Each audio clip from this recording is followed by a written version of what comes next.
Michigan now joining a lawsuit to fight a rule that could cost our public schools much needed federal money. The Trump administration is ordering public schools to share CARES Act funding with private schools.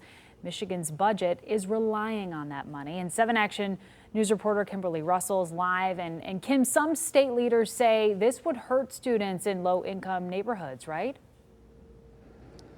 That's what they say. Here's the situation. The state superintendent of schools says that the CARES Act, as passed by Congress, tells schools to distribute money in one way, but that Education Secretary Betsy DeVos is telling schools across the country to distribute money in a different way.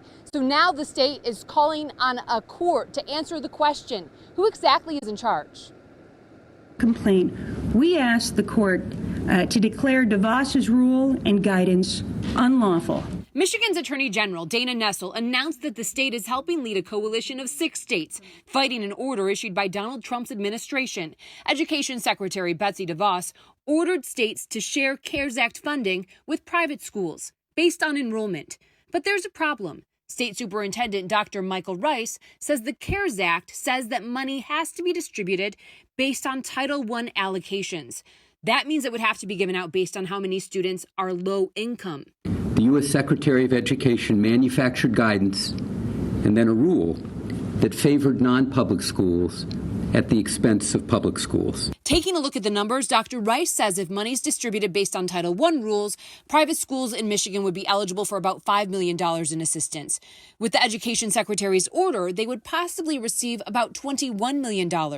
Education Secretary Betsy DeVos, who is from Michigan, has openly lobbied in the past for outsourcing public education to private schools. So states that are suing say she is purposely trying to hurt public education. She doesn't share our priorities for protecting and improving public education. And that's why this action today is necessary. And so we expect that we'll win. But it's just, it's another effort by the secretary to do whatever she possibly can to circumvent the law at the expense of public schools. Last month, DeVos responded to criticism of the policy, saying, quote, "The CARES Act is a special pandemic-related appropriation to benefit all American students, teachers, and families impacted by coronavirus. There is nothing in the law Congress passed that would allow districts to discriminate against children and teachers based on private school attendance and employment." The CARES Act funding is meant to be spent on certain things related to the coronavirus, such as PPE and technology for distance learning. When you take a look at how much it could cost individual school districts, it really depends on the size of the district, anywhere from 5 figures to 6 figures to, in a district like Detroit, we're talking about $2 million. Reporting live, Kim Russell, 7 Action News. All right, Kim, thank you.